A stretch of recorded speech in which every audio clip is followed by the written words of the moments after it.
Gidetain sa Kongreso si Office of the Vice President Chief of Staff Attorney Zulaika Lopez. Kiniuman siya gi-cite in contempt ato sa hearing sa House Committee on Government and Public Accountability.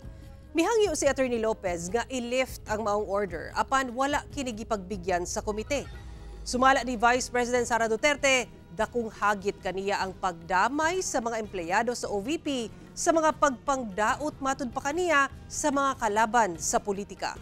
Ato ibalik si Argil, relator.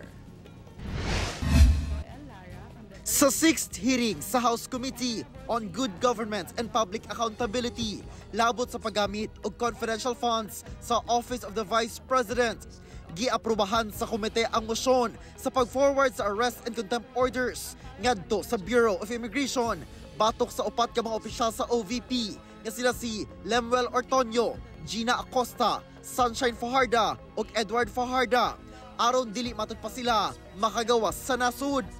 Apan una na nalakip ang maong mga pangalan sa lookout bulletin nga gipagula sa DOJ niadtong November 6.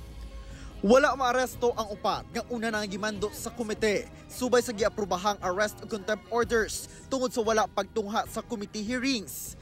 Ana matud pa sila sa official travel. Mitambong sa maong hearing ang pipila ka opisyal sa OVP, lakip ang Chief of Staff nga si Attorney Zulaika Lopez. Human ang siyam ka oras nga pagtubag sa mga pangutana, natapos ang hearing nga gi-cite in contempt sa komite si Attorney Lopez base sa mosyon ni ACT Teachers Party List Representative Franz Castro. Nag-ugat kini sa sulat nga gipadala matud pa sa OVP nga pirmado ni Attorney Lopez aron hangyoon ang COA nga dili hatagan ang komite og kopya sa audit observations sa confidential funds sa OVP. Gipaklaro ni Attorney Lopez nga respectful request kini nila ngadto sa COA. Parang siga-siga ba yung Office of the Vice President na utusan yung OVP? Utusan ang COA na hindi kami sundin? Hindi po siga-siga ang OVP. It is really just a respectful request, Your Honor, for them to consider our position. Like all position papers filed, ito po yung we feel that these are the issues that we needed to raise. Mihangyo pa si Attorney Lopez. And I would like to request to the members of the Honorable Committee to lift that contempt order or to reconsider and grant my request, Your Honor, not to cite me in contempt. Apan wala kinigi pagbigan ni Representative Castro, butang nga giuyunan sa komite. Maritain siya sa Kongreso hangtod sa sunod nga hearing sa Lunes, November 25. Dakong hagit matud pa karon kang Vice President Sara Duterte nga nadamay ang pangalan ug trabaho sa mga empleyado sa OVP sa pagukod, pagpangdaot ug pagbato og mga isyu kaniya sa mga kalaban sa politika. Maluoy ko tungod kay, as I said, ako politiko man ko, mga politiko gubaon magina imuhang pangalan because there's a race, no? So para makalamang ang kalaban, mandaot yun na sila og ilahang kakompetensya sa politika. Pero kani manggong mga kauban na po sa Office of the Vice President, dili ni sila mga politiko, dili po sila mga political officers. Naanad lang yun ni sila nga magtrabaho. Mao man gyud na ang amo.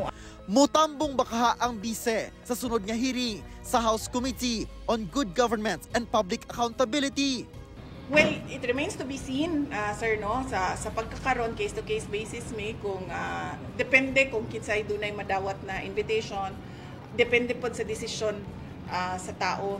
Wala ko nagapugos sa mga OVP personnel nga mo attend, wala po ko nagsulti sa ilaha nga ayaw attend. Ang ako agyong permi ginasulti sa ilaha, kinahanglan magdesisyon mo, kinahanglan pahibalun mi sa inyong desisyon para kibalun mi kung unsa ang amo ang matabang para sa inyong Una na nga nag-offer og 1 million pesos ang komite alang sa kung kinsa ang makatudlo kang Mary Grace Piatos nga mao'y usa sa signatory sa acknowledgement receipt nga gisumite sa OVP isip pagpamatuod sa mga gibayran gamit ang ilang confidential funds.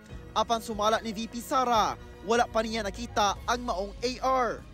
Because basically lahat ng mga documents hindi siya dumadaan sa akin, dumidiretso siya sa SDO and sinasubmit siya sa ICFAO yung office ng COA na gumagawa ng audit ng confidential funds.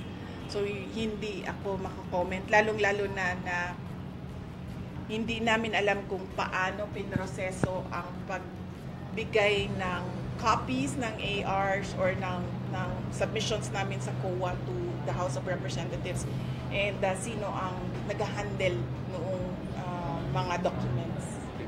Ako si Argil Relator. 1. Mindanao.